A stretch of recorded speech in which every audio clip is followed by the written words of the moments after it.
तो दोस्तों एक बार फिर से स्वागत है आप सभी का आपके अपने favourite English learning channel scholar English पर। मेरा नाम है दीपिका कुमावत और मैं इस चैनल पर वेरियस कॉम्पिटिटिव एग्जाम्स के लिए इंग्लिश सब्जेक्ट टीच करती हूँ। तो बेसिकली आज के इस वीडियो में हम डिस्कस करने जा रहे हैं एक बहुत ही शानदार और इंटरेस्टिंग पोयम जिसका नाम है री एक्वियम बाय रॉबर्ट लुइस स्टीवसन। तो चलिए पोयम में आगे बढ़ने से पहले सबसे पहले हम हमारे पोएट के बारे में थोड़ी बहुत इन्फॉर्मेशन देख लेते हैं। दोस्तों अगर बात की जाए हमारे पोएट के बारे में तो इनका पूरा नाम रॉबर्ट लुइस बाल्फोर स्टीवसन था। इनका जन्म जो है वो 13 नवंबर 1850 एडिनबर्ग स्कॉटलैंड में हुआ था। दोस्तों वो एक Scottish novelist, essayist, poet and travel writer थे। दोस्तों उनके कुछ फेमस वर्क्स हैं जैसे कि Treasure Island, strange case of doctor Jekyll and mister Hyde, kidnapped और लास्ट है a children's garden of verses etcetera.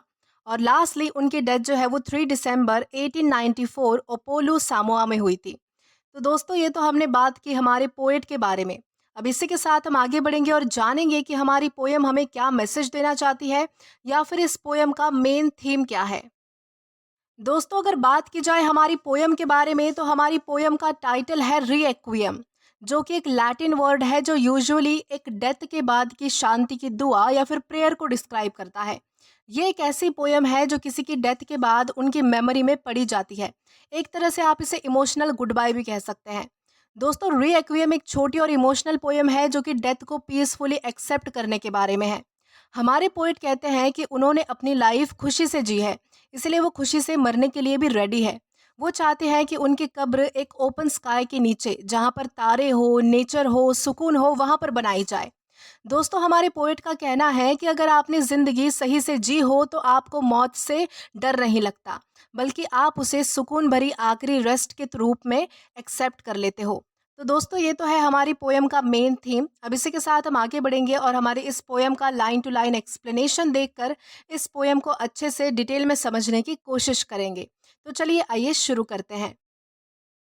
तो दोस्तों हमारी इस पोयम की सबसे पहली दो लाइंस आती है, under the wide and starry sky dig the grave and let me lie. यानी कि यहाँ पर पोइट कहते हैं कि एक चौड़े और तारों भरे आसमान के नीचे मेरी कब्र खोदना और मुझे वहां पर लेटा देना। दोस्तों यहाँ पोइट कह रहे हैं कि उनकी फाइनल रेस्टिंग प्लेस उस ओपन स्काई के नीचे हो जहाँ पर बहुत सारे तारे होने चाहिए। ये दो लाइंस बेसिकली हमारे पोइट की रेडीनेस को दिखाती है डेथ के लिए यानी कि मौत के लिए।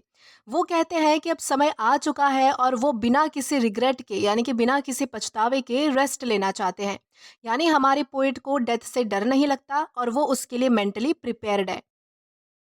Glad did I live and gladly die. यानी कि मैंने अपनी ज़िंदगी जो है वो खुशी से जी है और मैं खुशी से अब मर रहा हूँ। यहाँ पर पोइट कहते हैं कि उन्होंने अपनी लाइफ को फुल इंजॉय किया है बिना बुरा फील किए, और अब जब मरने का वक्त आया है तो वो उसे भी खुशी से एक्सेप्ट कर रहे हैं। बेसिकली यहाँ पर पोइट मैसेज देना चाहते हैं कि अगर हमने ज़िंदगी अच्छी जी है तो हमें मरने से बिल्कुल भी डर नहीं लगता है, हम उसे आसानी से एक्सेप्ट कर सकते हैं। And I let me down with a will.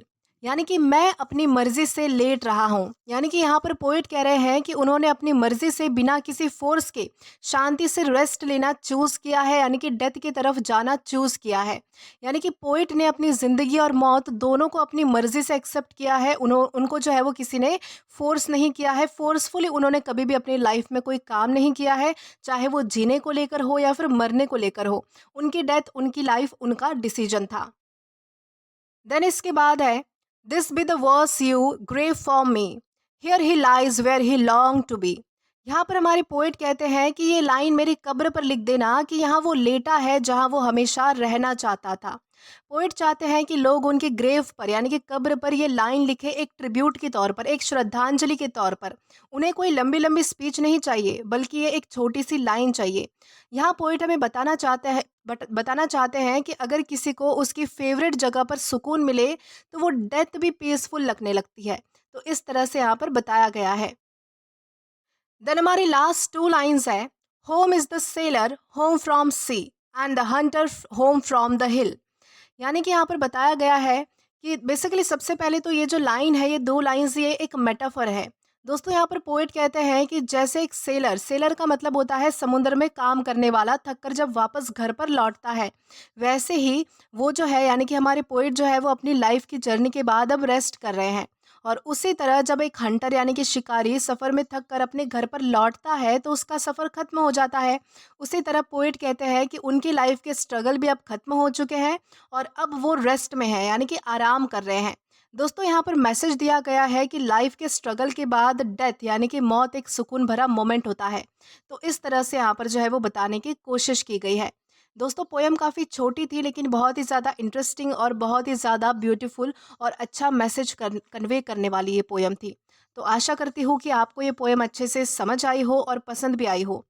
दोस्तों अगर आपने अभी तक हमारा टेलीग्राम चैनल ज्वाइन नहीं किया है तो टेलीग्राम पर English with Deepika Kumawat search करके या फिर डिस्क्रिप्शन में दिए गए लिंक के थ्रू डायरेक्ट आप हमारा टेलीग्राम चैनल ज्वाइन कर सकते हैं, ताकि आप कभी भी किसी भी नए आने वाले वीडियोस को लेकर कोई भी अपडेट्स को मिस ना करें। और दोस्तों अगर आपको आज का ये वीडियो पसंद आया है या फिर हेल्पफुल लगा है तो do like this video, subscribe the channel and share as much as you can. और अगर आपने इससे पहले वाले वीडियोस नहीं देखे हैं तो यहाँ पर मैंने एक प्लेलिस्ट प्रोवाइड कर दी है, जहाँ पर आप क्लिक करके वो सभी पहले वाले वीडियोस भी देख सकते हैं और एक्सप्लोर कर सकते हैं। Till then keep learning. Thank you.